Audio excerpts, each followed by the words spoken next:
think Black Angus doesn't get close enough to an actual steakhouse. Whereas, like, I haven't been to Australia. I don't know what it's like over there. Maybe it's like this.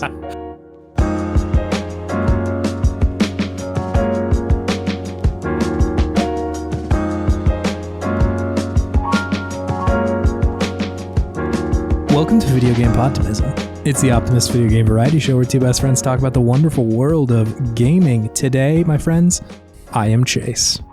And I am David. Welcome to our holy cathedral of gaming. Holy cathedral? That's right. You're really making us sound quite fancy with that. I'm playing Diablo right now, so I've got Christ on the mind, David. You've got Christ on the mind while playing Diablo. Yeah. Interesting. Yeah. I mean, it is heaven and hell stuff. Yeah, it's my one sanctuary, my boy. Diablo? No, JC. Or Christ. Yeah, Christ. The sanctuary of your mind is created by Christ. Yeah, it's true. That's about the extent of my religious knowledge jokes. I have nothing really. Chase, it's okay. You can come out. This is a Christian podcast now. Yeah. It's like that wave of 2000s metalcore bands that were all like, yeah, we're Christian, to be able to sell records to a lot more people. Looking at you, Creed. Is Creed a Christian band? Yeah. Oh, wow. I don't think I knew that. I mean, he talks about like going to the place with golden streams and going to heaven, right? Place where blind men see. Place where blind men see. Damn, David. It's a Christian band, baby. Maybe they need to play Diablo. I bet Creed would be pretty good at Diablo. If Creed started streaming Diablo as a group, that would be quite the experience in 2023. I would really watch that. It's the new version of Twitch plays Pokemon. Creed plays Diablo. While blasting Creed in the background. Yeah, you have to. Get copyright claimed on their own website. I mean, it would probably happen. It would probably happen for sure. Hey, can I ask a favor? Yeah. What? Can I go first? Yeah, dude. Cool. Please. I got so many games right now. I feel like this happens every time I finish a really good game. I get it. All of the energy that I had directed towards Zelda just sort of exploded and splintered off into 8 different directions. I've always thought of it as me just like trying to find something that gives me that same kind of high. I'm chasing the dragon right now after beating this game. Yeah. And I need something to fill the void, and it's usually nothing quite doing that. So I need like 5 things. That's kind of what's going on. Although I will say I am enjoying most of these games, so it's not that they're disappointing, but I think I just had so much gamer momentum after going out of Zelda that I needed to play more video games. And thankfully there's a lot of them right now, which is pretty cool. There's so many games out right now.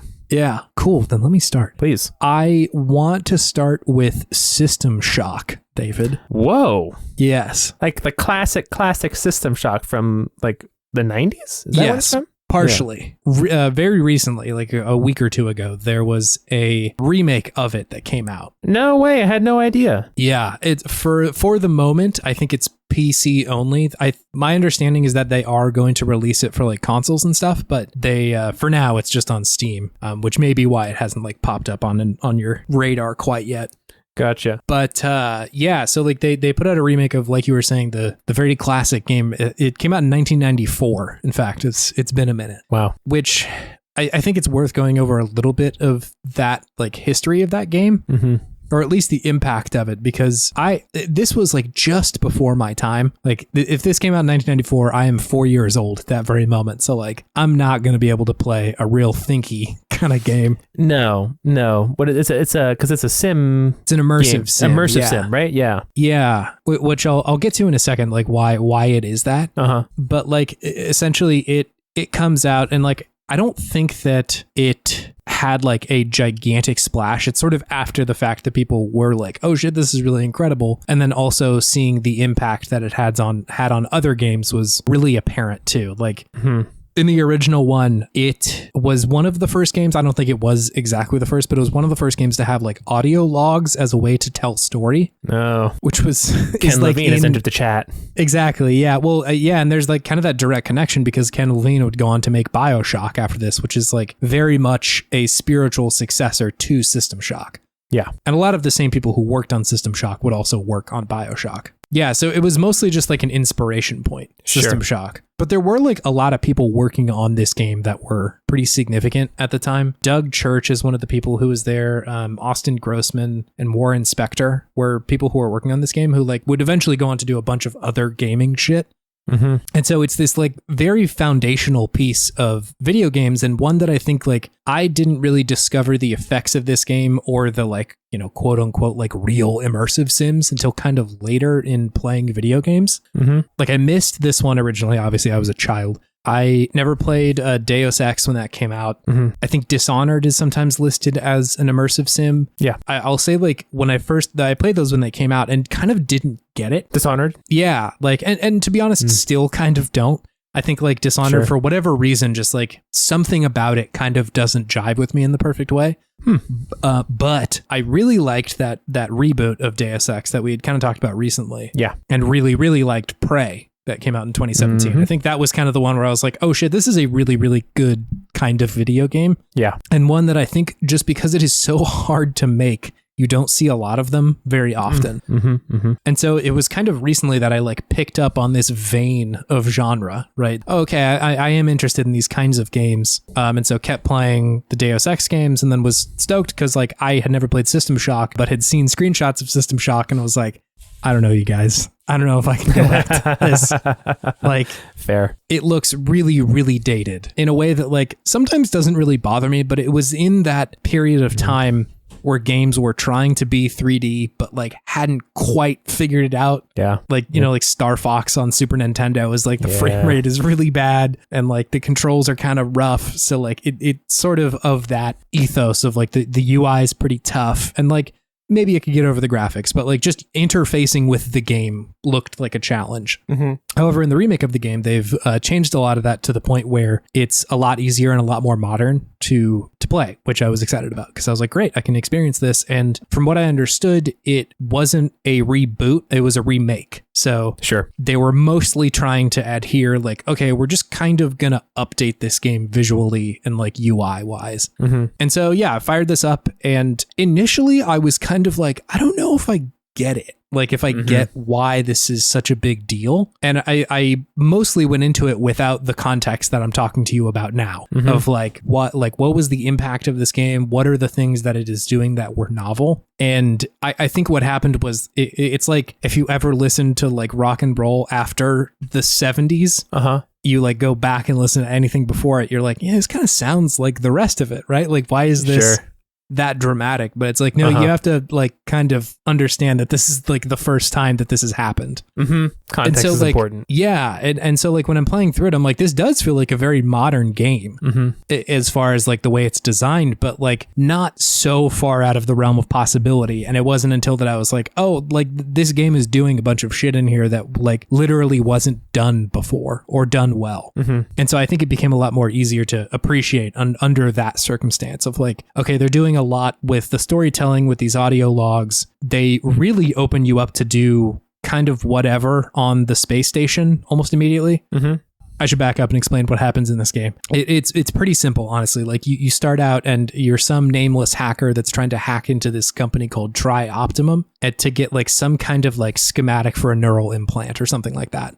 And you get caught, like presumably the police show up and they catch you and punch you and knock you out. And you're taken to this like space station that Tri-Optimum owns, like it's theirs. And like you're put in front of a computer and this dude's like, hey, I'm one of the executives at Tri-Optimum. I will give you that neural implant if you want it. All you have to do is like hack into this, the space station's AI and change it for me. He's like, I'm running into like a lot of issues with the guardrails of the AI. And your character immediately does that, hacks in and changes it all and like takes off all the guardrails. And he's like, okay, great. The procedure, I'm going to have to put you in a coma for 6 months. So just like chill for a while. And like maybe there'll be some more work for you later. All right. Puts you in a coma. You get the neural implant.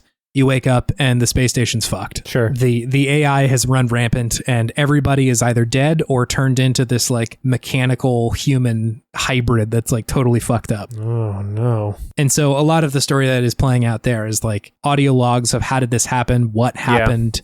what did people try to do, and like that sort of stuff. It's very Bioshocky, right? Like anytime you run into a new area in Bioshock, it's like you see the state of the place and then you get told how it happened through these audio logs. Yeah. And like similar to Bioshock, and I guess similar to System Shock is more appropriate, there's not a lot of like NPC contact. You don't really hang out with anybody else. It's mostly just like enemies and robots and things you have to overcome to get to the next area.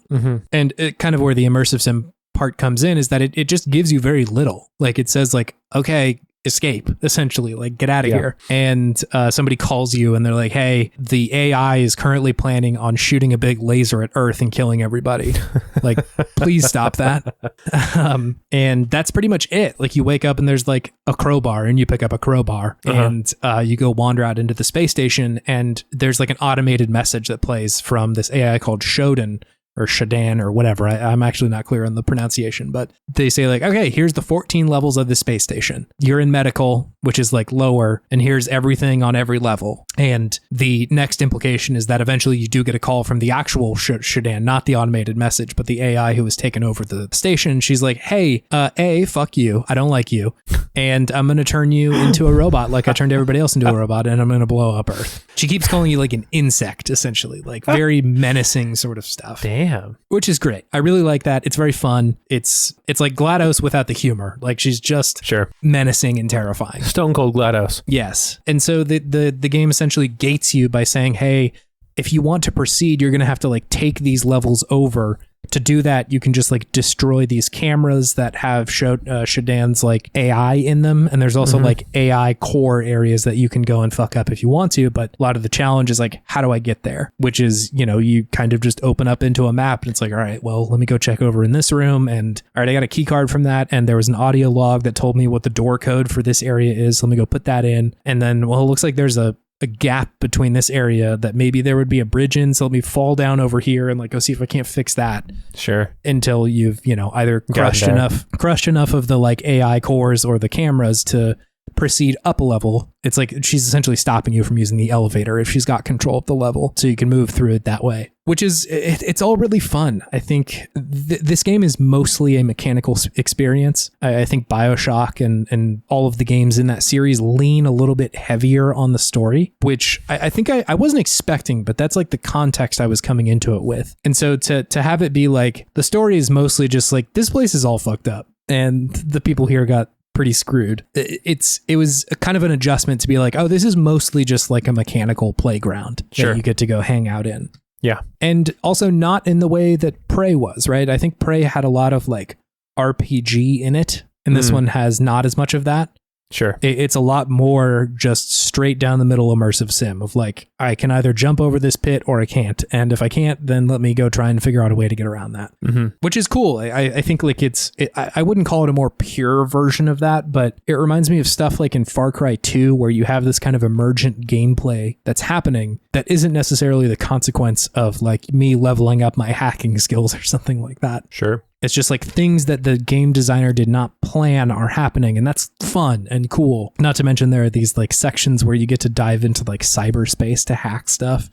You don't have to have a skill. It just you like put your face right next to this like weird computer and you go into like a very 80s version of cyberspace. Oh, great. I love that. It's very good. You're just like a polygon floating around in like rooms and stuff. Yeah. I looked in the original version. It looks pretty tough in the OG version, but they've done a lot to like stylize it here to the point where it's like very visually fun. It's cool. I really like a lot of this game. I also want to mention that like the visuals of it are pretty interesting and neat. It is very much realized in 3D. But when you get right up on like the textures of something, it's like, I wouldn't call it pixelated, but it is built of pixels. Like it doesn't look bad.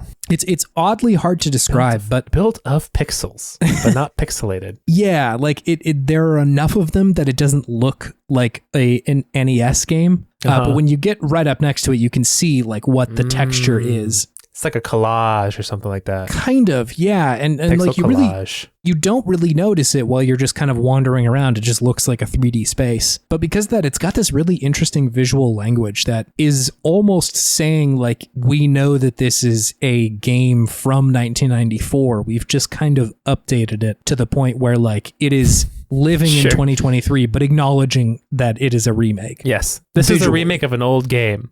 This is what it looks like upresed. Yeah, and it's just fascinating. I haven't seen a game company do that. It's either we have just literally upresed it to 1080p, or it is Final Fantasy VII Remake and literally everything is built from the ground up, rather than like we've kind of done this middle ground where like I turned all the stuff up to like ultra, the graphics quality on my computer, because I was like, this thing is running really cool. Like, did I not like turn something on? But it's not the case. It's just like not doing that much like heavy 3D lifting. Sure. Because like it's a piece of cake, lightweight. Yeah, like the textures aren't that complicated. So it's worth at least looking at screenshots of it because it looks really interesting. I can see why this game had the effect that it did, just based on the amount of wild stuff that it was doing. And I know that there were immersive sims before this. I think Ultima is one of them. And like I've looked at screenshots of those games, and as much as System Shock looks dated, those ones look really dated. Sure. And so I do think this was maybe one of the first times that it was like, okay, this is something more modern. And so like I said, it's fascinating to trace the influence here from this to like BioShock to like any number of like action story games. Sorry, I'm looking at the pictures of the cyberspace. Yes, yeah. I'm like, yeah, this is just a very stylized 80s cyberspace, like neon. Looks like a club. Yeah. It looks like a fancy club, just neon and glass everywhere. Yeah. Pretty cool. It's cool. I think they've done a lot of really good work on the visuals of this in a way that I don't really see that often from remakes. Like they are taking into consideration what the game is and how long it has been since this game into the visual layer. Oftentimes it's just kind of like we updated it so it can run on a higher resolution screen, but there's more to it than that in this case, which I think is great. I think that's really, really cool. Yeah. System Shock good. I didn't even know this was remade, so I'm kind of interested. I've never played this one, but I've always heard people say it's a big influence on them as far as their gaming career. A lot of designers cite this game, so it's a piece of history, truly. Totally. I do hope it eventually gets to console, because like similar to conversations that we've had about Metal Gear before, I think that like it is kind of tough to play this. I mean, like I would consider myself someone who doesn't really get turned off by something aging that badly usually. I like PS1 games and I like that aesthetic a lot. And I like tank controls, which is objectively not a very fun way to control a video game, but I like it. But even this one, I was like, I don't know if I could do it, you know? And there's honestly a number of games like that for me from this era. I tried to play the original couple Fallouts and had a really hard time with that too. Just like the UI design is really challenging in a way that like people were still figuring out how to do this. Gotcha. And it's like, I need to learn a whole new system. Yeah, exactly. Like how do I move in this game? But yeah, this one's worth a look if you're interested in like game history, or if you just like a good game. It's pretty fun still. Awesome. So yeah, what else? I am also playing Diablo 4, David. Nice. I'm really interested to hear your thoughts on this one, because I'm considering playing this with Mal. Yeah, let's see. So I am not a Diablo head. Same. I played 3 and thought it was like, yeah, that's fun. I liked the sort of like loot grind stuff that it was doing in there. But this was another one of these games where I tried to go back to Diablo 1 and 2 and had kind of a hard time. Like, yeah, it didn't work well with what I was, I think, maybe expecting or hoping for in that game. I think for me, Diablo is, or at least games like this, I think Torchlight is also in a similar vein, where I kind of do need mission markers and like help a lot of the time, because I kind of just want to like enjoy the mechanical experience that they have laid out for me. But I think that the first couple Diablos were just like, you got to read the quest log and figure out where it is. And like, yeah, that's, I think that there is fun in that, but I don't know that is something I look to games for, unless it's like something incredibly well considered, like Outer Wilds or something like that, where I have to think about it, but there's only like so much stuff, you know, like if they're describing the twin planets, I know what that is and kind of can like go find that in Outer Wilds. But if it's like, go south and then you'll see a dead bear, and then go east from there, and then there's a cave, and it like all looks kind of the same. Like, is that mass of brown pixels surrounded by that mass of black pixels a dead bear? Or is it a dragon? Or is that the cave? I don't know. Is it a rock? Is it a ditch? Who knows? I know that those games were like incredibly important to some people, and like I know a lot of people who have like put hours and hours and hours into the first couple to like, you know, run through the campaign and do it again on a harder mode to get better gear and shit like that. And it was also one of the first games that did that like gear grind in a way that I think hit mass market, right? Which is something that you see everywhere now. Like every game has loot and like weapon levels and stuff like that. That is in so many games. And so I think the influence is gigantic here. Anyway, point being, I played 3. It was like fine. I didn't really return to it. I just kind of played through it and was like, yeah, sure. That was cool. Yeah. But wasn't crazy about it. 11 years later, here they are with Diablo 4. And I was interested with what Blizzard does with this. Like, yeah, I think 11 years ago, you didn't have as much of this. You didn't have every game having loot. You didn't have God of War having gear levels or anything like that. Or you still didn't have those big flashy games like Destiny that were like, we're doing gear and like the grind in a major way that is kind of different, but still like very much influenced by Diablo. And so I think that the intermediary time has shifted a lot as far as like looter shooters and gear and grinding is concerned. And so like going back to Diablo 4, I'm like, what? Like, how are they going to do this? Yeah. And I can't speak to the end game. Obviously, I haven't played it that much, but I think that there's a lot to love here. And I think that the answer that they have for what do we do is just make a really good Diablo game. Yeah. Like that part of it is the kind of grinding and gear upgrading and stuff like that. That is pretty much the same. Like there isn't, as far as a layman goes, like maybe somebody who was like really deep into Diablo 3 would be like, no, dude, they changed the way you set gems into equipment. But for me, like for my money, it feels very much the same thing. Sure. They just, I think, have honed pretty much everything else around it. The combat feels incredible. It's really, really good and really tight.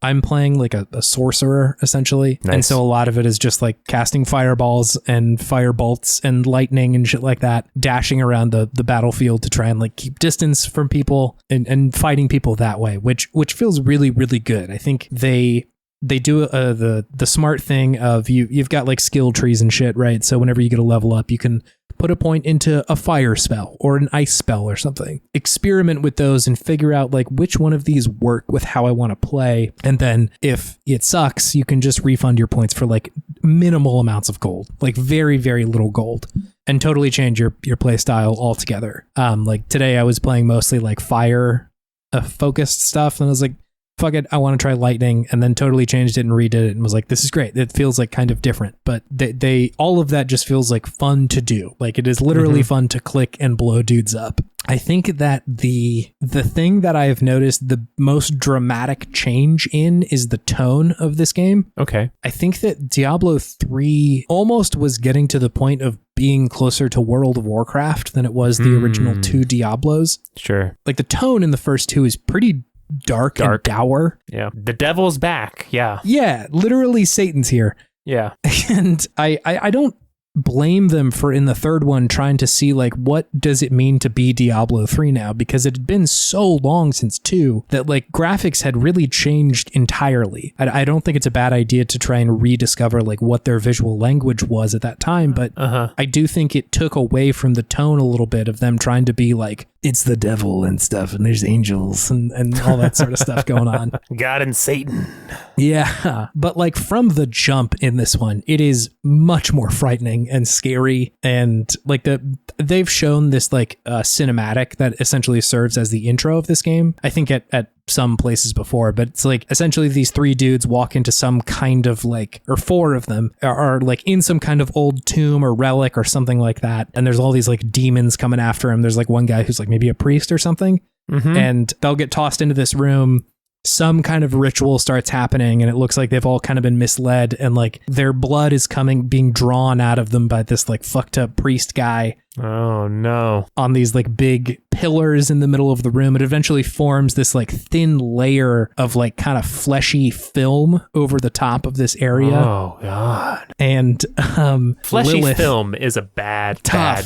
Tough, yeah. And the demon Lilith like is birthed out of that film. Whoa. And she eventually like wears that film like as a cape in this room. It's like really striking imagery. But like frightening from the jump. And I gotta say, like they have done so much to make the encounters with Lilith just horrifying in the game. Is she the big bad? It seems that way. If she isn't, then I would be surprised. But that's where I'm at in the game. That is, yeah, she's the main antagonist. Mm-hmm. And she's so menacing just in every scene that she's in. It's incredible. Like there was this scene that I saw today where like you like walk into this like church essentially, and there's some like priest giving a sermon, and he's like, everybody here is like fucked up. You've all been gambling and sinning and drinking, and like none of this is good. And eventually like Lilith starts monologuing in the background and then shows up like in the room, and the way that those shots are composed is just like so striking and frightening. In a way that like kind of invokes religious imagery, where like Lilith is just like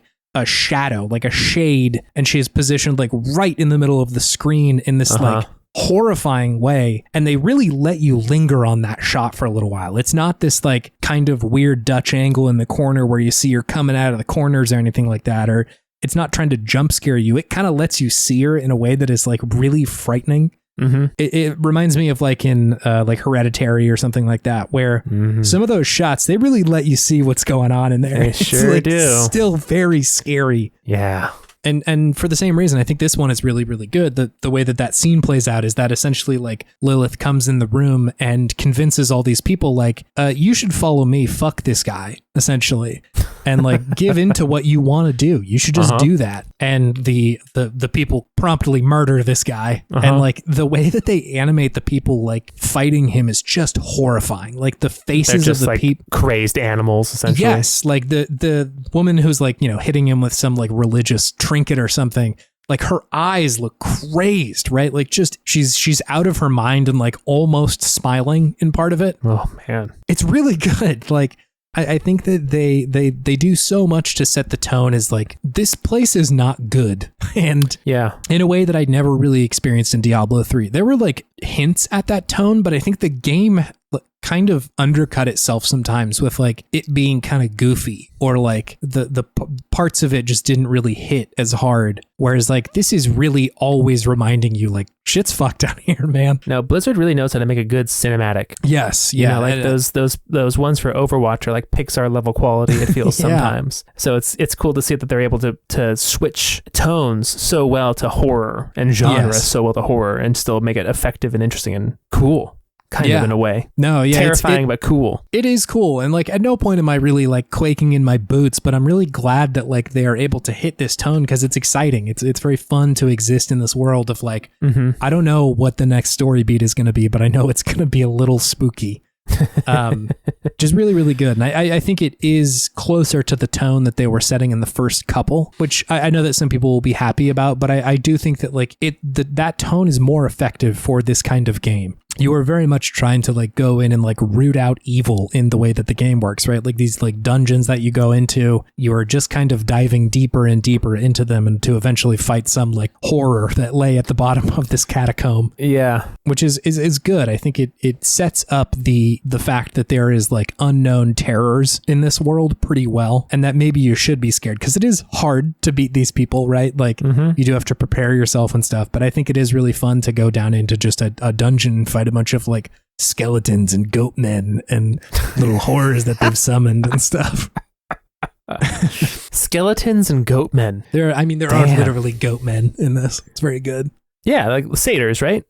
I think so. They don't call them that, but like, yes, Do they call them goat men? They do call them goat men, yes. Really? I love that. What about man goat? No man goat so far, but I haven't gotten all the way into it. You can only dream, can you? I will also say I really like the way that they are depicting someone kind of being broken by evil.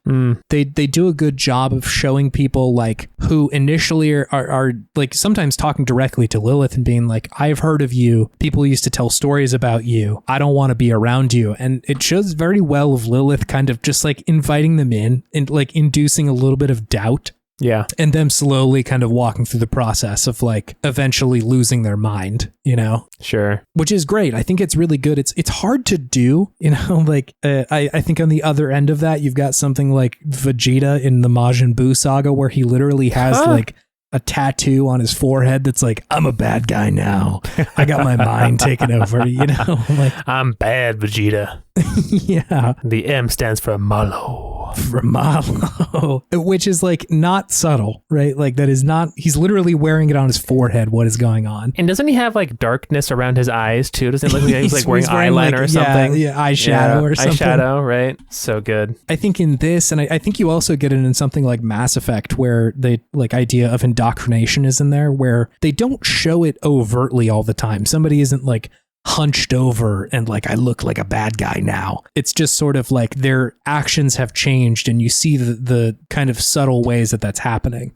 Like I said, people do suddenly turn on a dime and kill a priest. So it's not always subtle like that, but I do think there are instances where I'm like, that was pretty good. That was a pretty good way to depict someone kind of like having their mind broken and tricked into working or cooperating with Lilith. Yeah. How have they been deceived and bamboozled into doing something bad? It's really great. I'm having a really good time. I'm gonna continue playing this, and I do think that I will have more to say once I've gotten closer to the end of the game, because I know that for a lot of people that's like the game. Doing this on a harder difficulty or the kind of end game content or anything like that. But I will say that's usually not why I'm in these kind of games. And so I am just sort of enjoying the ride for the moment, but I am interested to see like, how long does this last? Does it wrap up nicely? Is the tone able to maintain like this all the way through? Or does it get ridiculous the farther you get into it? But for right now, I'm really enjoying it. I think it's really fun. Hell yeah. I'm into that. I want to try this one. Yeah, it's worth it. And I think for you and Mal specifically, it might be worth just like setting the table that there is not as much like RPG happening in this. Sure. Not as much role playing. There are definitely levels and stats going on, but I think it is like, it's mostly a combat game, you know? Yeah. Rather than like, let's go into a town and figure out what to do and talk to a trickster and like all that sort of stuff. Like you had in Divinity. Yeah, see what Patches is up to. But yeah, it's a real look. Anyway, nice. I'm playing about 6 other games, but the one I'm going to talk about one of them right now, which is Mass Effect Andromeda, David. Whoa. Have you played this one yet? I have played probably about an hour of it before playing when it this first came out, right? Yeah. And I was really turned off by it initially. Yeah, I remember. I played like a little bit of the intro and got through to like essentially the title card. I got to the Nexus essentially in the game, which for people who have played will know what that is. But it's like an hour or two into the game, which is, I will say, having played more of it, not very much of the game. So yeah, where to start?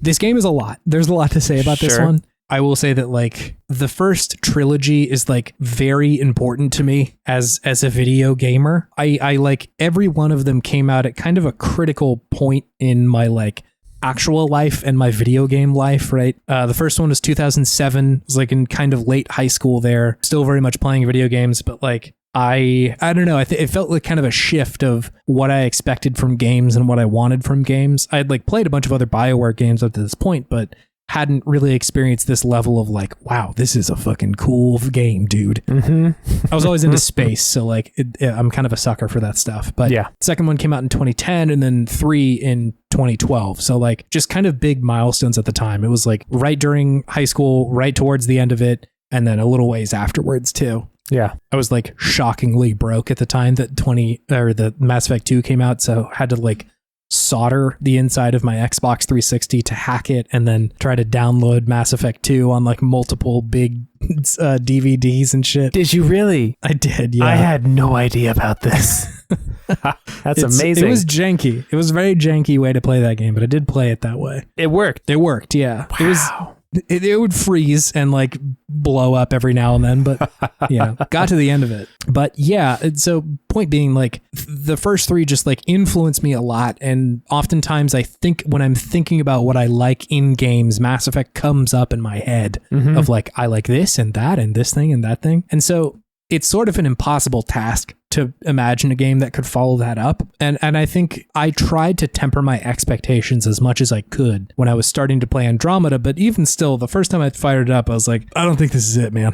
Like, I don't think this is the one. And on launch, there were a number of like kind of tough technical issues that were going on with the game. That I remember that. Kind of it reminds me of the Cyberpunk situation of like, there's just a lot of stuff during the very early days that I'm like, I don't know if I really want to play that right now. And so at the time had set it down and was like, I'll come back to this later, which is now. It's on Game Pass, so I was like, all right, let me just try this. I'm in the mood for more Mass Effect. I've been listening to Asynchronous, a good video game podcast, play through the trilogy the past, like, I don't know, year and a half or so, maybe just year. I actually don't know how long it's been. And just was reminded constantly about like, I really like this universe and these people and these characters. It's like, a great it's very universe. Good. And so I was like, all right, I'm going to give Andromeda a shot because surely there's something in there that is good. Mm-hmm. And I am finding this time there is stuff that is good in there. Good. It is sometimes buried, but there is good stuff in this game. It's around. Yes. I will say, for anybody who's maybe considering looking at this game or playing through it, I think it took about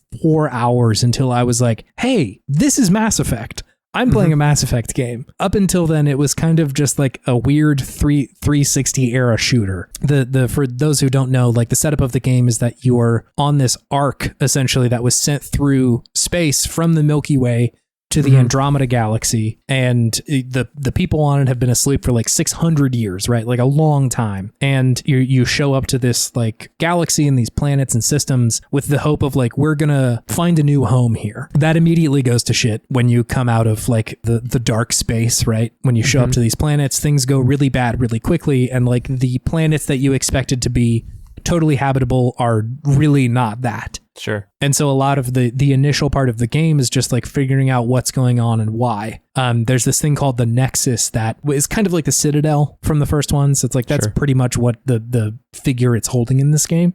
And you show up there and like the lights aren't on. There's like only a couple people there. And they're like, oh yeah, we've been like barely scraping by. There was like a rebellion 6 months ago. Like, shit's not good here. Damn. And you're one of your first missions is like, all right, I'm going to go look at one of these planets. The character you play is a Pathfinder who's like, for all intents and purposes, it is a Spectre from the first ones, right? Like, you are somebody who is in charge of figuring out the new planets and where you can live, right? You said Pathfinder, and then just the Moana soundtrack started playing in my head. Wayfinder. Shouts out Moana. But yeah, so like the first, like I said, about 4 hours is a lot of like action and shooting and just kind of like getting a barrage of exposition and about 100 new characters that you need to pay attention to. And at about the 4 hour mark, you start getting like actual companions similar to the other games. And that's also when the first time you can like really explore your ship. You get like the not Normandy. I think it's called the Tempest in this one. The not Normandy. Yeah, just like totally not thing. the Normandy. It's a new ship, everyone. Don't complain. It's not the Normandy. It's not the Normandy. But you can sort of like wander around and have conversations with your shipmates, which to me is like, okay, this is where the Mass Effect is happening. Jelly Hambers? There is no Jelly Hambers or Bashley Onsen. There's nobody in there. Is that her name or is that the actress? There's no poker. There's no poker in this one. But like the cast is good. I think that they're like, let me take one step back. And I think a lot of what Andromeda is doing is it is trying to carve a new path for the series. And I think you get that literally in the story, right? Like, so there's all these reports about like how the designers of Majora's Mask, when they were building it, they were under contract to build that game in like under a year, right? Like, just really, really fast. And the story that they ended up telling, right, is this story of like just repeating the same day over and over and over again and kind of feeling like it's not making a difference. So they were telling their story. Yes, yeah. Like Majora's Mask is very much autobiographical of what was going on with the development of Majora's Mask. And so I think you see a little bit of that in Andromeda, where the game is concerned with like, we are going so far away and doing everything different. And that's not always true, but I feel like that's a connective tissue with a lot of this game, is just like, let's start over, right? we're going to make a new home. We're going to try and find like a new way to do Mass Effect. And so I think like the characters are all partially rooted in the history of the series, right? Like you have not Garrus as one of your main compatriots. Like she's a Turian.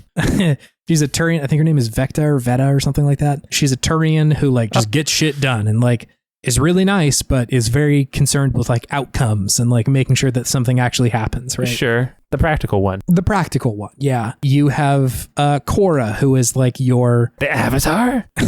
You have the actual Avatar on your ship. She's gun bending in this one. Ooh. That's fun. But she's like this biotic specialist who is very much like a human character, you know, like she's kind of holding the Ashley Johnson. Is that the name? Ashley Williams. Ashley Williams. Fuck's sake. The Ashley Williams. Johnson is the voice actress. I fuck it up every time. I think at this point they're interchangeable as far as the podcast is concerned. Sure, yeah, it's canon that they are interchangeable now. The lore states that those two things are the same person. If we're talking about a bad person, it's Ashley Williams in actuality. Yes. Even Ashley if we Johnson say Ashley Johnson, chill. She seems chill. She's the voice of Ellie. Seems cool. So Korra is kind of holding the place of an Ashley Williams, a little bit of Miranda, that sort of thing. I think they do put enough of a twist on it in that she was originally an Asari commando, essentially. Like she was trained with the Asari as a biotic, right? She's a human, so it is interesting to see her in that position. But she's inherited a lot of like sayings and beliefs from the Asari, which is neat. You have PB, an Asari like architect. PB. P-E-E-B-E-E. No. Yeah, there is a character named PB in this one. Did they have like a little pet named Jay? They do not have a pet named Jay in this one. Just PB herself. That's a big missed opportunity. Anyways. She's interesting. I think she's kind of playing like the quirky one. She's weird, but not like the other girls. She's not like other Asari. I think a technical issue that has remained in this game is that sometimes the dialogue is like just the tempo of it feels not right. Like they're saying things and there is either too little or too much of a pause, and the delivery kind of sounds like they maybe weren't in the room with each other when they were saying these lines. Sure, yeah. And so I think like characters like PB, who are supposed to be these kind of like quirky off the wall characters, come off really strange when they're doing a quirky or off the wall thing. Sure. Like when I'm reading through their like emails, essentially, that makes a lot more sense because I don't have the expectation of how they're saying something. I'm just reading it. I'm like, yeah, I get that. I understand who this person is. But sometimes the dialogue does seem like, why did they decide to do it like that? Anyway, there's a lot in there. I am trying to judge this game, and I try to do this with most, but I'm trying to judge this game like very clearly by its intentions. And I think that it is succeeding and failing in certain parts, right? Like I think it is succeeding in that it is telling a different story than the first trilogy did, right? You are, at least thus far, you're mostly just trying to figure out, how do I make a home for these people, right? How do I figure out how to change, like either terraform these planets or figure out a new place to live or something like that. Okay. I think all of that's pretty good. The parts of like not knowing how to lead or like what people need from you and like trying to give people enough hope to hold on to while they're like way out here in space is good. I think the kind of like politics that are going on the Nexus with people who are like not intended to lead, right? Like they're people who are like the main like director in charge was like 8th in line to like take over the director's position, but because a bunch of other people died right when they got there, it's him now, right? And so I think like the back and forth there is really good. I think that the characters, while kind of mixed and uneven, there are moments where I'm like, that feels really good. I really like this character interaction. I think the obviously they introduced a new alien race. They had to. Their whole thing is really good, and the character that you take on as a companion from that race is really good. All of that I think is doing really well, but in some parts I'm like, I do wonder if they had stuck to that intent a little harder, if this game would have been any more well received, right? There's a lot of things where it's like, I'm the Pathfinder, not a Spectre. And this is not the Normandy, and this is not Garrus. And so like I assume that they were probably trying to walk a line of like, hey, we still have stuff that you like from the original series, but it's also kind of caught in the middle of, we are trying to do a new thing. And I think the stuff that is really new does work. And some of the stuff that's old, it does too. But that's the stuff that I find more mixed because I'm comparing it to like the highs of Mass Effect 1, 2, and 3. Yeah. Like nobody can stand up to Garrus. No. I know the Normandy like the back of my hand. I know exactly the layout of that ship. And so like, I think to put another one right in front of you and be like, here's your ship for the game is kind of strange. Yeah. Or it feels weird. And, you know, maybe this is if Zelda had just been Ocarina of Time directly over to Twilight Princess or something, you might have similar complaints, right? Of like, there are these two games and I'm just comparing them right next to each other because they're so similar. But sure, because there were so many other ones to compare it against, I think it's not quite the same situation. Whereas with this, it's like I am so I have the context of the original series just like right ready to roll whenever I'm playing this game. Mm-hmm. And so like part of me wonders like, did they just have to do this to kind of like palette cleanse? And part of me thinks that probably not, because like Tears of the Kingdom came out and shows that you can do a follow-up that is kind of similar and totally amazing at the same time. But I think that, like I said, there are moments where I'm like, this is Mass Effect, this is really good. I feel like I'm out here doing a space adventure and that's all amazing. I think just like mechanically they do really well with like kind of open area environments. Yeah. Where there's a lot of like missions on a certain planet that you drive like the not Mako around on. The Takeo. The Takeo. And you just like do other stuff in that way, whereas the first one didn't really have that. It's a lot more linear. And so I think that's interesting, but it comes with a lot of caveats and a lot of like, you're going to have to get through this part, or you're going to have to ignore the weird all facial animations. Yeah. And so I think, you know, for me, I'm going to keep playing it because I am having a good time. I'm interested in these characters. Like I'm interested in kind of more of their backstory and what's going on with them, some more than others, but like I want to know why they're here and why they chose to join the Andromeda program and like what their backstory is. So all of that's working for me. But like I said, you do have to also take the bad with the good here. It's not nearly as like universally good as those first three were. So was this still BioWare? Was this still the same team that made all of the other three Mass Effects? Because wasn't there some sort of shakeup? Wasn't it like a different game?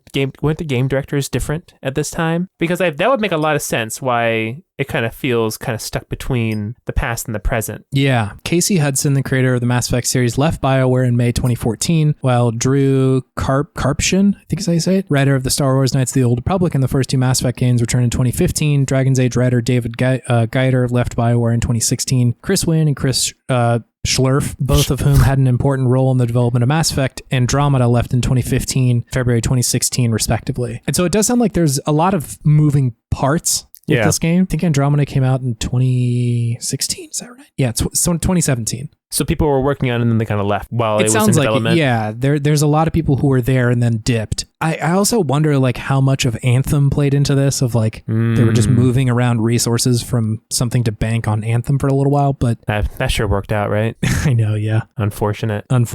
But I think that there's a lot of moving parts. There's a lot of people moving around. But like I said, I don't think that the intent of this game of like, we're going to do something totally different is unfounded, is that off base. Because I think they were. It sounds like there were people who were working on the first three that weren't there anymore. And so it's like, what do we do now? Where do we go? And the answer is a whole nother galaxy. Let's try something different. Do something else, but also take inspiration from the first one. Yeah. First three, I should say. Right. And I like when I'm thinking of media like this, and especially Mass Effect, ideally I would want a game that isn't like those first three. I think you can't do another like universe ending threat like that and have it kind of leave the stakes intact. I think it makes sense to be like, we're going to do a different kind of story, but there are some rough edges on it that I don't think are perfect, but there is still a lot to love here. And I'm loving a lot of it. I think there's good stuff in here. Cool. Nice. What video games are you playing, David? Mostly just Tears of the Kingdom right now. Yeah. Hell yeah. I'm fully in it. It's got me sucked in. I'm gliding everywhere. I'm gliding through the sky. Yeah, absolutely. Going through the big Skyview towers and just getting blasted way up there. It's so much fun. And then just trying to looking down and just seeing where my eye wants to take me. That's kind of how I've been playing the game. So I just go and find a new Skyview tower, get blasted up, see what seems interesting from the sky, glide down and enjoy it, experience it, get fucked up by some scary hydras, and just keep on trucking afterwards. It's such a fun game to just explore. Yeah. Just wander aimlessly because there's so many things that just like, ooh, what's that? Ooh, what's that? Ooh, what's that? Like, what is going on everywhere? That's pretty much I feel like the first 50 hours of that game is just like, I don't know, let's go see what this is. Yeah. It's just they know how to really pack the game full of things to do without also overburdening the player with things to do. It's a very fine line to walk, and I think they do it expertly in this game. Yeah. Because never do I feel overwhelmed with things to do. I'm just like, oh, there's this thing over here. I'm just going to go check it out and see what's going on. And there's like 3 or 4 hours of stuff to do there. And I just move on to the next thing. Visually, they do a good job of, making one thing within like your eyesight the center of attention, and like you can see things way off in the distance to seem like they're interesting, but there's obviously a lot of traversal you have to go through to get there. Like, I'll just stick around here right now, it's fine. But you keep that in the back of your mind and you like head over there afterwards. So I think they use they space things very well in that game that are visually that visually draw the player to want to go and interact with them. And I think that's a pretty impressive thing that they do in that game. Besides that, still Tears of the Kingdom. What else can be said about this damn game at this point? Yeah. It's great. It's really fun. Yeah, it is really good. It's really good. Just out of curiosity, where are you in it? Like, have you beat any more dungeons or anything like that? I'm getting all the dragon's tears right now. Oh, sweet. Okay. Cool. I'm going through and I'm blasting up into the sky, and I'm really searching for hieroglyphics, the Nazca lines of Hyrule. It sounded like you were doing and I'm lurking, drifting, gliding, trying to get to you and that dragon. I mean, maybe I'm always doing that a little bit in my heart, just with everything that I'm doing. Yeah, sure. I just got to know what's going on with this story. And I love like scary but sexy Ganondorf. I know, it's so fucked up. Why did they have to make everybody so hot in this Everyone game? Is so goddamn hot. What is going on? They gave him the real Hades treatment. Yeah, for sure. They were like, yo, what if we also made our characters just overwhelmingly cute? Yeah. What about that? What if Dorf wasn't looked like he smelled? What if it looked like he smelled like, I don't know, charcoal and tobacco? Like a nice scented candle. Yeah, I bet he does. Yeah. So I really enjoy the cutscenes. They're great. And seeing what the heck is going on. Because the first game was just Ganon, wasn't it? It was just the pig wizard. And now it's Ganondorf. It's the man. The Dwarf man. Love that. I love that they're actually like two different types of characters. It's very good, yeah. Mm-hmm. Kind of evil incarnate, and then like a guy. Yeah, a guy who is also evil incarnate on the inside. Yeah. So it's great. Been plundering the depths. I tried to make a death cycle, but I just almost died. Almost blew myself up somehow. I'm not good at making these vehicles. I'm not good at it. Yeah, that one specifically that I was talking about before does need a little bit of finesse to get it right. You really got to finagle things correctly to get it to work. Do you have auto build? I do, but like the amount of zonite it takes to do these things is a lot. Mm-hmm. I'm like, I don't know if I want to spend all my zonite on this as opposed to getting more energy cells, you know? Sure. I think there's places where you can find like the fans and the control units that'll spit out of those like machines that you can use for auto build, which like does reduce a little bit of the zonite cost. Mm-hmm. If you just like throw it on the ground before you do auto build. Sure. But it does require you to do that first build correctly, which is tough. That's the hard part. That's the hard part. Because I was doing that mission where you have to get that guy's that statue's eyes down to him from the Great Plateau. And I tried to stick one of these eyes to one of those cycles. And I was going up, and then all of a sudden it just lost balance completely, and I just fell into a pile of gloom. Just right into a big old pile of gloom in the dark. And I died pretty quick. Yeah, hell yeah. It was bad. That's a Zelda story. Dying in the gloom in the dark. The Zelda story. It's incredible. Anyways, still a great game. Lots of fun. I've also been playing a bit more of Metal Gear Solid 3. Oh, hell yeah. Yeah. This game is, I think, still really good. I love this game. Cool. I don't know if I want to get too into it right now because I know we want to do an episode on it. Yeah. But I will say that I'm playing a lot more in the fixed camera mode in this game than the first time I played it. Yeah. I feel like the fixed camera mode in some areas is superior. Yeah. And I'm just like, okay. And then when I get into that mode, I realize, oh, this is definitely how the game was intended to be played. Yeah, the design of it. This is how they thought about this game, because like being able to, especially when you're sneaking around an area with boxes of different heights, you can really have a better idea of the guards if you are in the fixed camera mode than if you're in third person. It's very confusing whether the guard can see you or not in third person, but in the fixed camera, it's clear as day. Like, okay, I'm hidden right now. I'm just going to sit here. He's going to walk by. I'm going to shoot him. It's going to be fine. Third person, there's a lot more guesswork involved. But I do like the ability to be able to switch between the two settings, which is nice. Totally. Yeah. But yeah, I'm really enjoying it. It's so classic. Such a classic game. It really is so good. Yeah. It's so Kojima. It's so wild, but at the same time, really is interesting how you can see it just laying like the philosophical groundwork for so much of the game to come, of the series to come, really. And I will say that I think a Naked Snake, who will become Big Boss, feels like an actual human being. It's true. Whereas Snake definitely feels like he is a genetic man, a genetically created man. Yeah. You also like meet Snake from Metal Gear Solid 1 and 2 like much farther into his history, right? Like exactly. This is the first game where the proto Big Boss is like doing a mission, and so you kind of see him being a little bit greener, a little bit less like burned by the world, a little more fallible. Yes, yeah, right. He gets his ass handed to him by the boss multiple times in the beginning. I love when he gets his ass kicked by the boss. It's so amazing. And that's just the angles of like all of his bones getting broken each time. Yeah. And then just how clearly inferior he is to the boss. It's like not even a question. She like dismantles his gun and breaks his arm immediately. And she's not even breaking a sweat. She's like, you're a child. Get out of here. Why are you back? I threw you into a fucking river because I still have like some love for you. And you still crawled your way back here. And now I have to beat your ass again.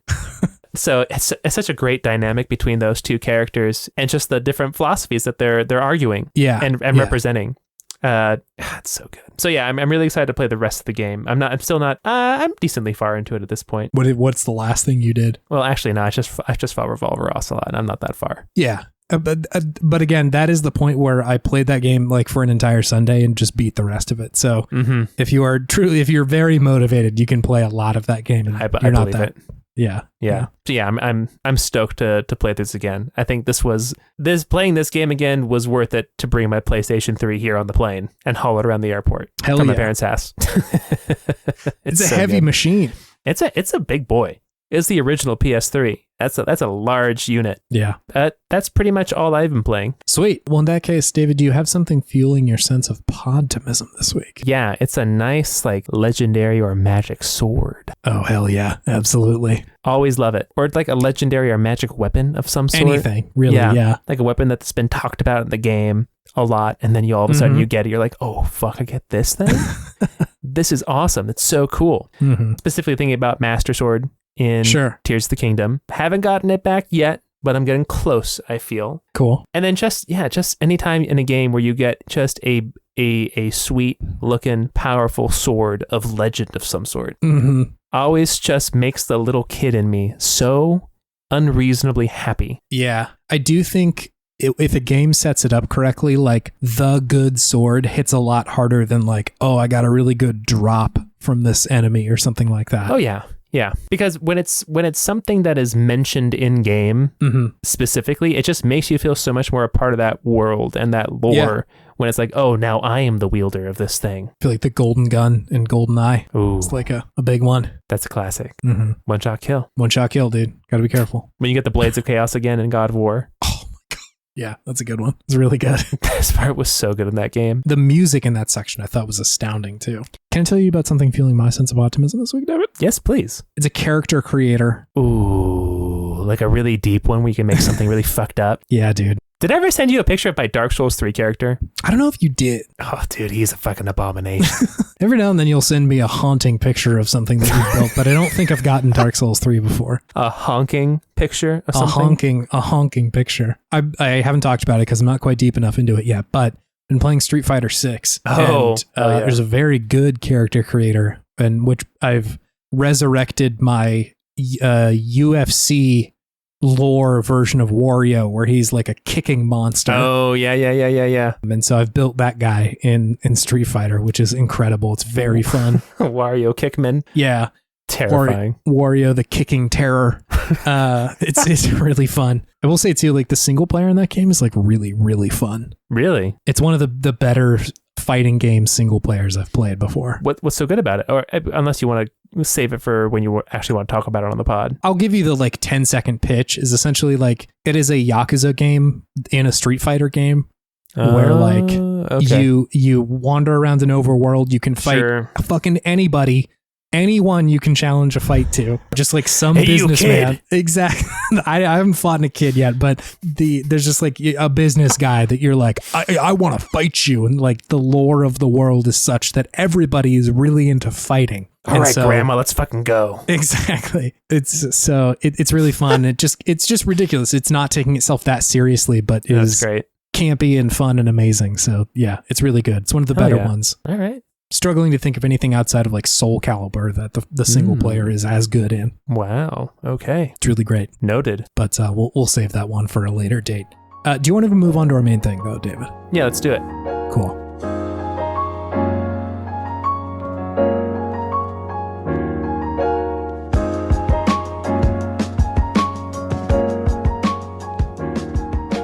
Hey, welcome to Good Games. It's the segment where we talk about the okayest games from yesteryear and gush all the things that we love about them. Video games, we're back talking about them.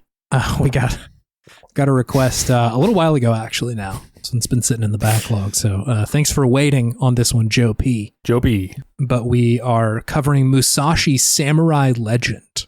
Yes. Which is a video game. Had you played this at all? No, I'd never heard of it. Neither had I. There was like a PS1 version of a Musashi game, Brave Fencer.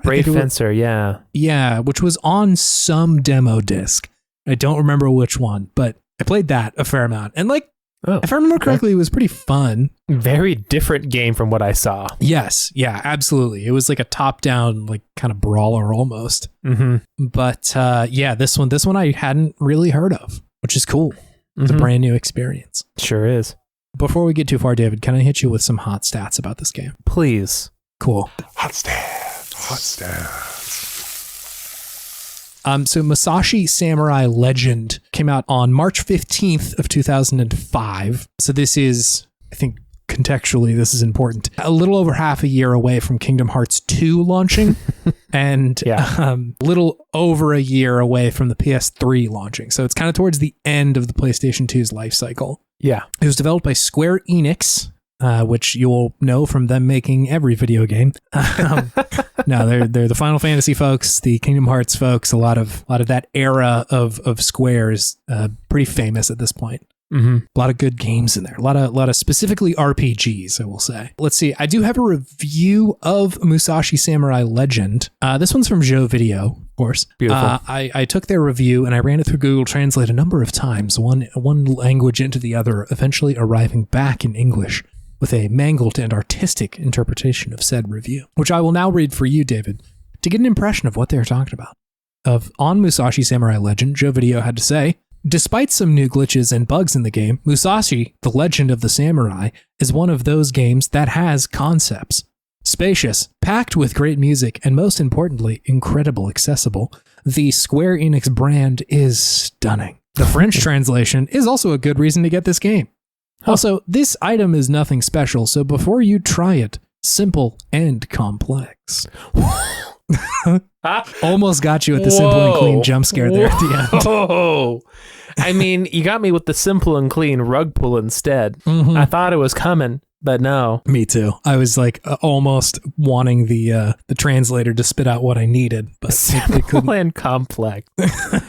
Yeah, that's the Musashi version of Kingdom Hearts. Contradictory, so I appreciate it. Yeah, it's got some meat on them bones. You really got to digest it, you know? Simple and complex.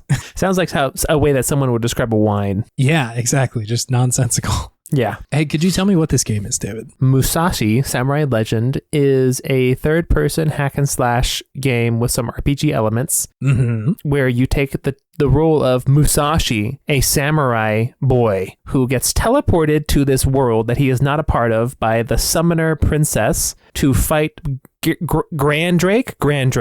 I think so. One of those. Yeah, the bad guy who is like the leader of like some evil corporation that is an energy company that is destroying their planet, which is wild. Shinra. Yeah, it's very Final Fantasy VII. I was gonna say very Texas Oil Man. yeah, Shinra. That's what I was gonna say.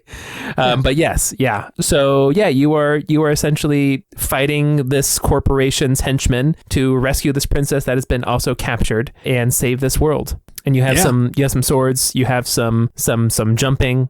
And I think the coolest thing that this game was doing was that you can duplicate people's moves, a la like Kirby in a weird way, like sadist Kirby, where you have to get hit by this move to copy it, and then you can do some pretty interesting things. And pretty much every enemy has a move that you can copy if you do it the right way. You have to like target them and have them on target lock for a certain amount of time, and then if you parry the move at the right instant, you copy that attack or the power of that attack, which is it's a pretty interesting mechanic. I thought it was pretty cool. Yeah, that was the first thing on my list of things that I liked about this game was that mechanic specifically. Yeah, it's really fascinating, and I don't know that I've really seen that other than like you said, Kirby with the way that Kirby does it.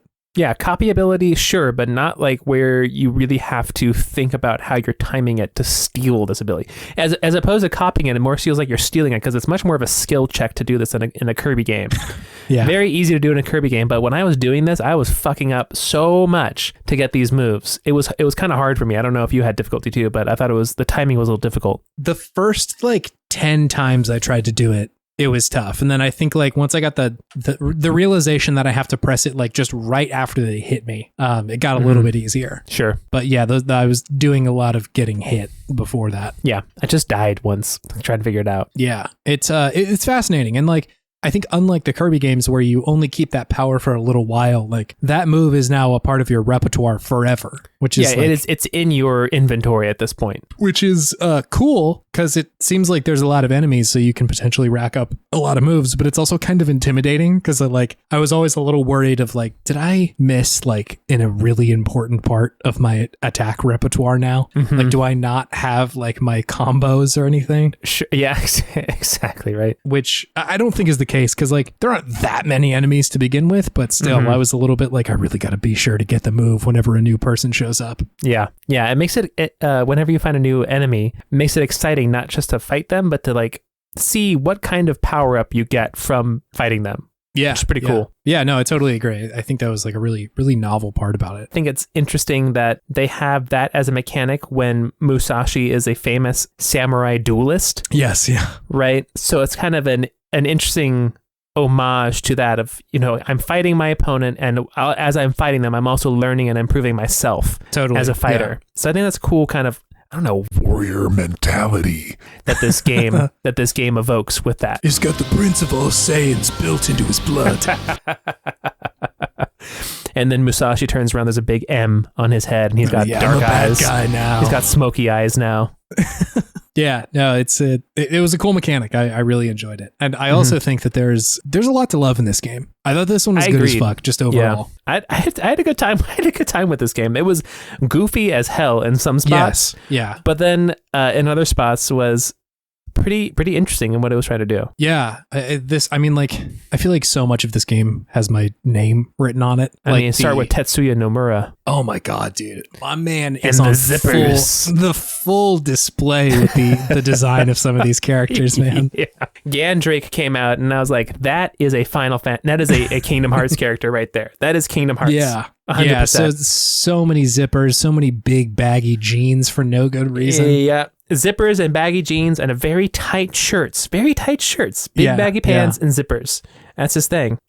And big fucking hands too. The hands on this lad, my god, very massive. Large. It was bizarre, but I love these designs. I think like at the time it almost there's almost a little bit of campiness in it, and there still is, but I think these have aged so well. They're just like so of the moment that they're kind of like instantly recognizable as Absolutely. a Nomura design of just if this was any other game, Musashi would be dressed in like old medieval clothes, and the princess you're going to rescue would be like in a dress or also medieval clothes or something. Mm-hmm. But instead they're in like jeans and shorts and like a tank top and shit. Yeah. Like that. It's so amazing. It's like a weird like tech punk almost. Yes. Yeah. Very, very unique. Looks a lot like the characters from The World Ends With You, which is also Nomura. That's what I was gonna. That's what it really reminded me of more than anything, especially Musashi. Yes, yeah, and like I think they all kind of had this like common DNA with Kingdom Hearts, but I feel like the like almost streetwear influence that game had and this one has too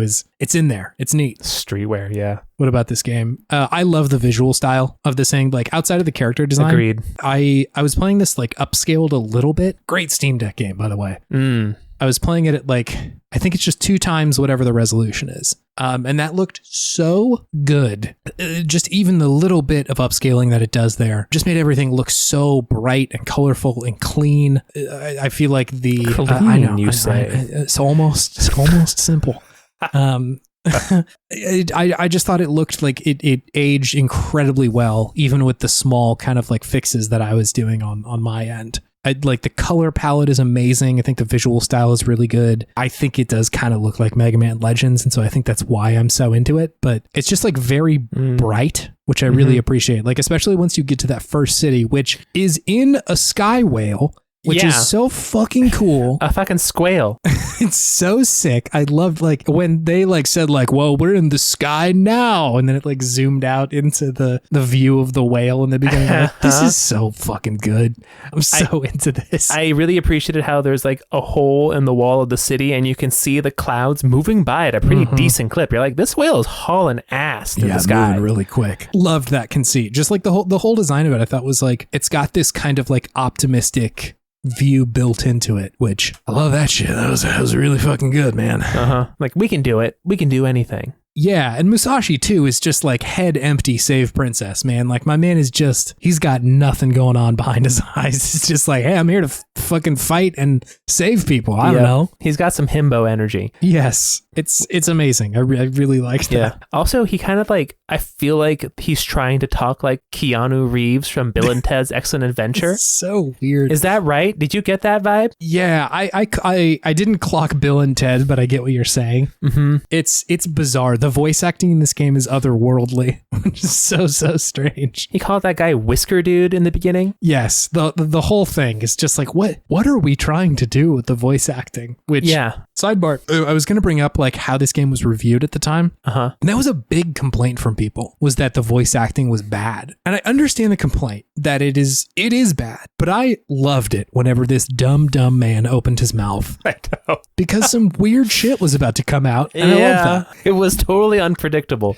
Yes. I never had any idea what he was going to say, which I enjoyed. In like dire circumstances, he's going to say some weird shit. Yeah, some optimistic but dumb thing. It's amazing. I guess like on the topic of the reviews and stuff like that, it was really weird to see people review this game. I watched like XPlay's review of it because I was a big fan at the time, but I feel like a lot of those reviews recently are not aging particularly well. Sure. And like this isn't the review of Baten Kaitos quite that big of a bummer, but like they essentially said like, why would you buy this when Kingdom Hearts 2 is right around the corner? And like I understand that in concept, right? Like undoubtedly to me, Kingdom Hearts 2 is I'm reluctant to call it better. It's a much higher quality video game. Sure. And like certainly longer than this one is. But like I feel like these games are going for totally different things. Yeah, very, very true. Yeah. Like the tone of it is different. The story is wildly different. The world is really different. Like the only thing it kind of has in common is that it's like a 3D fighter. But even then, it's still pretty different. Doesn't control the same. Not at all. No. And I saw that a lot in these reviews at the time of people kind of complaining about that. And it just, in hindsight, I feel like that doesn't really hold up. Just like a little similarities in the visual style. Is that what people are comparing it for? I guess. I think it's just like they saw on paper that this is like a 3D action adventure game. And they're like, well, what other kinds of those do we have? Without really like engaging with the substance of this game and like trying to see what it's trying to do. Because like even if the game was unintentionally being being weird with how these lines are delivered and the story just kind of being all over the place. And like you beat a boss and then your like cat sensei shows up and is like, we're going to go somewhere else now. And then you just teleport there. Like, yeah, it's just very different. I think that intentional or not, it's just a very different experience. It's a lot more happy-go-lucky, and like it kind of doesn't give a care in a way that Kingdom Hearts 2 really gives a care. Kingdom Hearts 2 definitely really cares about a lot of things. And like I like that about that game, but they're just so different. And so I feel like comparing them is just like not the right way to approach this. No, I agree. I think they're just wildly different. Really, when you look at what they are trying to accomplish, besides just some basic similarities on a very low level of looking at the game. But, I think they both set out and achieve what they want to achieve. Yeah. And I think this game has like a smaller scope in a way than a Kingdom Hearts, because it's not so concerned with so many higher level, I don't know if I can even say it higher level, but higher level vibes that Kingdom Hearts has. So much lore involved. Yeah. Whereas this is more, it's a smaller, I don't know if I could even say it's a smaller scope, because it is a very grand story. Yeah. But just what it's not trying to say as much, I guess, as a Kingdom Hearts is trying to say, right? Which is fine, right? Yeah, that's not a knock on the game. It's just, not trying to do that. Yeah. Mm-hmm. Yeah, I feel like at the time and even before that, like, I feel like just games were so concerned with like trying to get to that like game, like game. Like the platonic ideal of a video game, Sure. I think it's why people were chasing after like GTA for a while, as like, we want a game where you could do fucking everything, and like the ultimate sandbox. Yeah, and like the game goes on forever, and there's so much storytelling and all this sort of stuff. And like, I think that reached its logical conclusion a while ago. Yeah. I think like with GTA 5, I think with the design of like those Ubisoft games that just allow you to go everywhere and do everything. And even like kind of with The Last of Us, where it's like, we know how to tell a kind of TV or movie story in a video game. Yeah. And so I think it's not surprising to see stuff like Tears of the Kingdom coming back around again, where it's like, we are trying to tell a video game story, and that's maybe something different. It can include all of that, but that there is a more comfortability with like a sparser design ideology when building those games. And I think it makes games like this a lot more palatable, where if the setup is Musashi's coming in to save this person and like he's a weird samurai, I'm on board, man. I'm there. Like, I don't need more than that. So yeah, I think this game has weirdly held up pretty well. Yeah, no, I see that. Yeah, it's true. I think there was this period of like of maximalism in games, where it's like, this game is going to be everything you've ever wanted any game to ever be. Yes, and that's what this is. And Musashi's like, I'm just a weird little guy who came from a different world and has 2 swords, and I swing around and I can learn some things if I get hit in the face hard enough. It's great. And also, we're on a flying whale. Dude. We're on a fucking flying whale, and I got so many zippers, and my hair is so fucking weird. I got tail hair. It's the weirdest. It's very strange thing. It's got this long like ponytail that has a mind of its own. It just kind of like wanders around constantly in all the cutscenes, and it's very distracting. Like I'm just like following this weird hair like tendril that he has. It is very distracting. I was constantly sort of looking at where that was going to go. Yeah. Joe had mentioned a couple things about this game when he had suggested it. He had said that this is a game I loved as a kid, but I think it may have been one of those situations where I had a limited number of games and found the fun in the ones that I was playing, which I think is certainly true. There's part of that here, but like, I think this game also kind of is good. Like, I think there's a part of it that isn't just like, I was finding the fun in this, that there is fun here, and it's trying to find you too. It's a very narrow game in its scope, but it does that, what it's trying to do well. Yeah. I totally agree. Joe had also mentioned when talking about this that he said he was desperate for like any sort of like action RPG adjacent games. And he said it was almost certainly a game he picked up after really enjoying Kingdom Hearts. So like, I get how the connection is there. Makes sense. But yeah, I think it is kind of helpful to see these as different games, because they are offering such different stuff. Because like, even still, I think the action fighting in Kingdom Hearts is like, still pretty good, still pretty fun. And like, it's not bad in this game, but it reminds me a lot more of like Onimusha or something like that, where the combat isn't that complex. It isn't that wild. Yeah. It's pretty straightforward. The coolest thing is that you get to learn those different moves. Yeah. Like if you didn't have that ability, the combat will feel, I think, a lot more stale. But I think it really gets saved by that. You know, it really makes it feel a lot more dynamic. And it makes each encounter with a new enemy more exciting. So you're like, ooh, I wonder what I can get from this person that I can use. Totally. So I think that's a really interesting and fun game mechanic. I'm with you. I wish that they would have let me turn off Musashi's voice when he is fighting, because he makes the same every single time he swings his sword, which is made a little bit easier when you get longer combos and you don't have to hear exactly the same thing, but like me oh my, just like don't do that line so many times. Yeah. On a similar vein, I really wish that they had chose a different direction for Whisker Dude's voice. Yeah, absolutely. Definitely is not appropriate.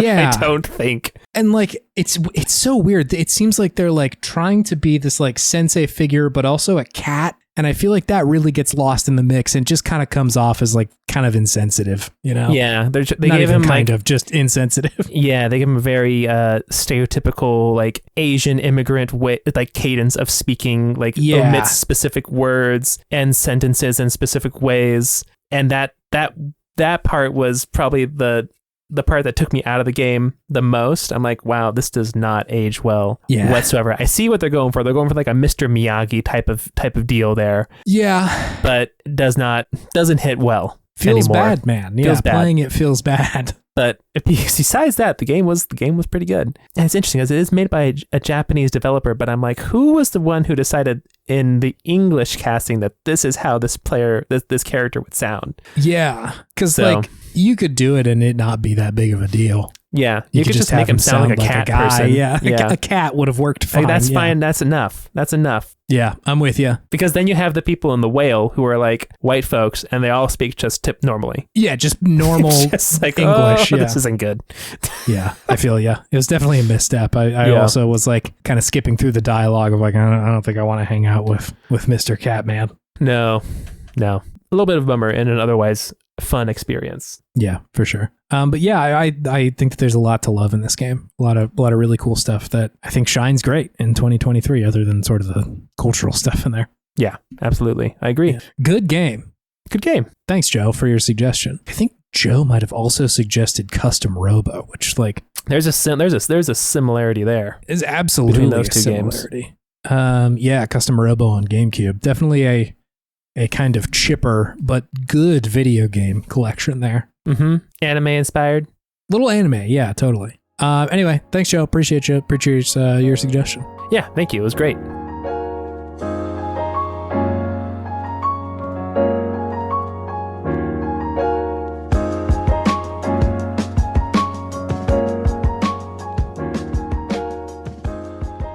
If you want to visit our website that Chase lovingly, painstakingly made with his fingers and his brain, you can visit podtimism.com. It has our backlog on there. It has all of the previous Photoshops Chase has made for all of the covers. They look great. They're beautiful. Thank you. You can search our backlog for any game that we've ever mentioned in any episode.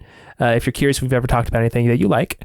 And of course, you can also suggest games for us to do, or like suggest segments for us to do, suggest anything for us to do, so long as it is legal, I guess, right? I suggest you rob a bank.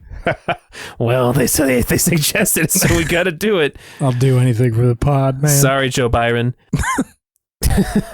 And then also has links to our social media accounts. We don't post on there too often anymore, I don't think, but not really. You can go check them out and see what we've posted in the past. It's true. Thank you, Scal Wilkinson, for our beautiful podcast art. We love it. It's great. We love being the Flower Boys. And if you also are interested in Scout's art, you can visit co-fi.com/humblegoat, where you can see if her commissions are open. I think they were last time I checked. They were last time. Chase probably snatched up all of them to create some weird little guy that he wants. Piece together something horrifying. You make me a weird little Cthulhu guy. She did that. She made you a big, scary Cthulhu guy. That is also true. Yeah. Yeah. So yeah, if you really want to help out the pod, you can leave a review on Apple Podcasts or Spotify. It really helps, or just any sort of, podcatcher you use if it has a review option or follow-up option. Yeah. We love that. Thank you very much. You can also spread the word through your mouth, by your mouth, to friends, people you know. A great organic way to spread the Podtimistic word. And we would appreciate that too. And lastly, thank you so much for listening, listener. It's pretty amazing that people listen to this podcast still after all this time. We've been doing this for 3 years now? Something like that, yeah. That's crazy. It's crazy. So yeah, it's really special and we love doing it. So thank you. Thank you so much for listening. We really appreciate it. Chase, do you have any gaming wisdom for the week? You can also give me middle class chain restaurant wisdom if you want. Okay, that's really tempting. I'm flying back to Sacramento this weekend, and so I am tempted to get my middle class fancy. Okay, what is your power ranking for Sacramento middle class chain restaurants? Like, if you could go to when you're back there, which one are you going to and why? And what would be like your runner up and your third? Give me your top three. This is like total personal preference. I'm a big Outback Steakhouse guy, man. Outback Steakhouse. Okay, I'm a big fan more than Black Angus, huh? Oh yeah, absolutely. Dang. Love the vibe in there, to be honest. You love the Australian vibe as opposed to the steakhouse vibe. Yeah, I think so, cuz I think Black Angus doesn't get close enough to an actual steakhouse, whereas I haven't been to Australia. I don't know what it's like over there. Maybe it's like this. I don't know what an Australian steakhouse is like. Yeah. But Black Angus's molasses spread does slap. It does. I'm totally with you there. Okay. Just so we're clear. And there are Outback Steakhouses in Seattle, but they're kind of far from where I live. I was about to say, I thought you were going to say they're not as good as the one in Sac. Just be like, damn. And so if I'm trying to go and have a big old beer or something like that, I also have to drive half an hour to do that afterwards. And so I don't really want to do that. But there's some very centrally located Outback Steakhouses in Sac. I can go to how about Arden, go get me some nasty steaks. Do you get the bloomin' onion? I typically don't, because I'm not brave enough. They used to have brave enough. They used to have bloomin' petals, which was a fourth of an onion that they had. The bloomin' onion is massive. It's so much. I don't. It's a lot of oil. Yes, I don't need that much bloomin' in my life. But if I could just have a little, that would be great. You just want a taste of onion, a taste of the bloom. I'm also kind of an onion freak, and so I do like eating onions. Oh, an onion freak is a good thing. It's a fan of onions. Fan of onions, yes. Okay. White or red or yellow? White onions. Well, yellow or white, actually. Either one is chill. Wow, no red onion. You like the sweet onion? I would fuck with the red onion if it is on a sandwich or a burger. But not just to bite into. Yeah, you don't want an onion, a red onion ring. No, I do not. Yeah. Okay, that makes sense. It might. Honestly, it might be BJ's. Might be on that list. Ooh, the brew house, huh? The brew house. They have a wildly gigantic menu, but it's huge. There's some good stuff in there. They just come by with a fucking tome and lay that on the table. Here's the BJ's Bible. Please consult John 3:16 if you want to get a pizza. That's definitely a porno. John 3:16 or the BJ's Bible. The BJ's Bible. John's 369 is the subtitle. Yeah, John 3:69. Hell yeah, I love that. Okay, so that's two. What's the third one? Is it gonna be Chevys? Oh, I would fuck with Chevys, to be honest. Returning home, just like Mommy used to make them, dude. Or Buca de Bep? We do have a Buca de Bep in downtown Seattle here. So you're not jonesing for it. I'm not jonesing for it, but Chevys, that's a very specifically California thing. I would love some not Mexican food from Chevys. Some American Mexican food. Their flautas are actually pretty fucking good. Hey, it's not a bad thing. Cali Mex is its own thing. Your boy used to work there, man. Always got to go home. Should walk in and just be like, fresh meat, huh? Daddy's home. The worst guy. You should just be the guy who just peaked when he worked at Chevy's. Oh man, what a tough character. They just let anyone work here nowadays, huh? Oh man, there's a story in there. There's a movie about that person. You really don't have to say much else, and you already get the whole thing. You understand know who this that man. guy is. Yeah, everyone knows a guy kind of like that. Yeah, unfortunately enough. And it's me, David. I'm going to be that guy this weekend. Chut Buttby is coming to town. Chut Buttby is coming to Chevy's. See you next week, gamers. See ya. Bye.